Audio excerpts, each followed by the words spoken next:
apabila pembagian harta waris dibagi rata antara laki-laki dan wanita, apa yang harus dilakukan untuk kondisi seperti ini? Pembagian waris dilakukan sejak 10 tahun yang lalu. Yang bisa kita katakan adalah ini adalah melanggar syariat. Ini adalah apa? Melanggar syariat. Ini bisa kita katakan. Allah menyuruh membagi harta waris di dalam Al-Quran, dan Allah yang, dalam bahasa kita, Allah yang turun tangan loh membaginya. Pendapat siapa lagi yang lebih hebat daripada pendapat Allah? Pendapat siapa lagi yang lebih kita lebih kita agungkan lebih daripada pendapat Allah? Perintah siapa lagi yang harus lebih tinggi di hati kita lebih daripada perintah Allah? Allah yang membagi di dalam Al-Quran. Wa subhanallah. Hukum waris lebih banyak Allah yang membicarakan hukumnya dibanding Rasulullah. Sementara sholat lebih banyak Rasul bicara sholat dibanding Allah di dalam Al-Quran. Di dalam Al-Quran Allah bicara sholat tidak banyak. Redaksi sholat tidak banyak. Dirikan sholat, rukuklah bersama orang yang rukuk, sujudlah bersama orang yang sujud, sujudlah kepada Rabbmu, dekatkan diri kepada Allah. Tidak banyak. Detail-detailnya di dalam hadis Nabi SAW. Kebalikannya harta waris. Harta waris mayoritas Allah yang bicara di dalam Al-Quran. Hukum waris. Hanya sedikit tambahan dari Nabi SAW di dalam hadis. Oleh karena itu, ini adalah pelanggaran syariat yang hendaknya kita bertobat kepada Allah Tabaraka wa Ta'ala atas pelanggaran syariat tersebut. Dan kalau bisa, Allahu a'lam, mereka bertobat semuanya dan kembali merevisi kesalahan mereka. Dan setelah membaginya, setelah itu terserah mereka, milik masing-masing apakah saling mengikhlaskan dan yang lainnya. Akan tetapi intinya adalah telah terjadi pelanggaran syariat di mana kita tidak mau membagi harta warisan orang tua kita sesuai dengan yang Allah inginkan, kita melakukannya sesuai dengan yang kita inginkan. Kalau kita mengatakan bagi rata itu yang adil, contoh ya, kita sepakat nih adik-beradik bagi rata aja ini yang adil. Sepertinya nggak salah pendapat ini. Kan kita sama-sama ridho bagi rata dan menurut kita adil bagi rata itu. Kok kayak pendapat ini kayaknya pendapatnya ya nggak ada pelanggaran yang begitu. Oh, kita sama-sama ridho kok bagi harta sama-sama bagi rata gitu. Sehingga menurut kita ini keputusan yang terbaik lalu kita jalankan. Saudariku, kalau Anda mengatakan bahwa bagi rata itulah yang adil, itu artinya Anda mengatakan Allah tidak adil. Apakah itu pekerjaan yang ringan? Apakah itu tindakan yang tidak berat?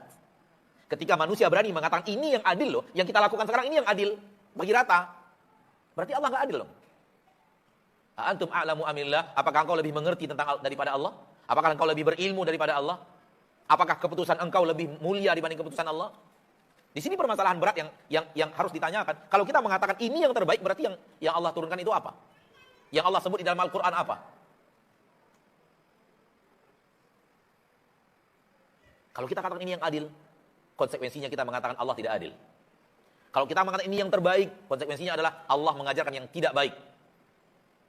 Satu. Yang kedua, hal yang harus kita pahami adalah harta ini semuanya milik Allah, bukan milik kita. Poin ini yang sering hilang dari banyak dada kaum muslimin. Harta yang kita miliki sekarang atau harta yang dimiliki orang tua kita itu punya Allah.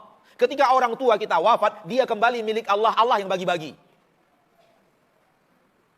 Paham? Kalau kita kan enggak, oh ini milik kita, ini harta waris kita, milik kita. Enggak, milik Allah. Sebagaimana dulu ketika ayah kita yang pegang harta itu, tetap milik Allah.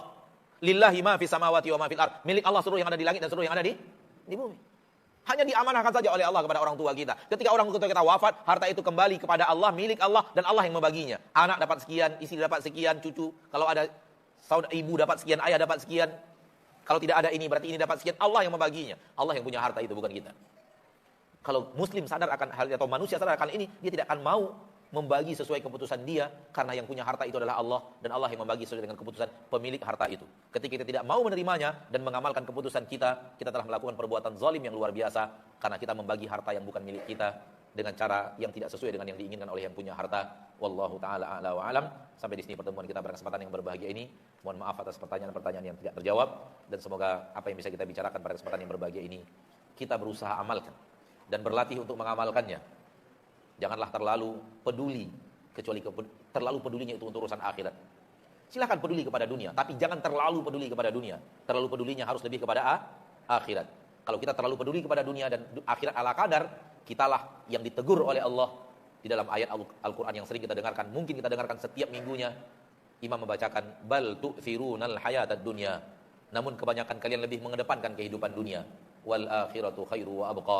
Padahal akhirat jauh lebih baik dan jauh lebih kekal. Kadang-kadang kita membaca ayat ini dan kita tidak merasa bahwa kita lah yang disinggung oleh Allah dalam ayat ini. Kita merasa orang lain. Semoga kita bisa mendahulukan akhirat lebih daripada dunia. Amin ya rabbal alamin. Subhanakallahumma wa bihamdika asyhadu an la ilaha illa anta astaghfiruka wa atubu ilaik. Wassalamualaikum warahmatullahi wabarakatuh.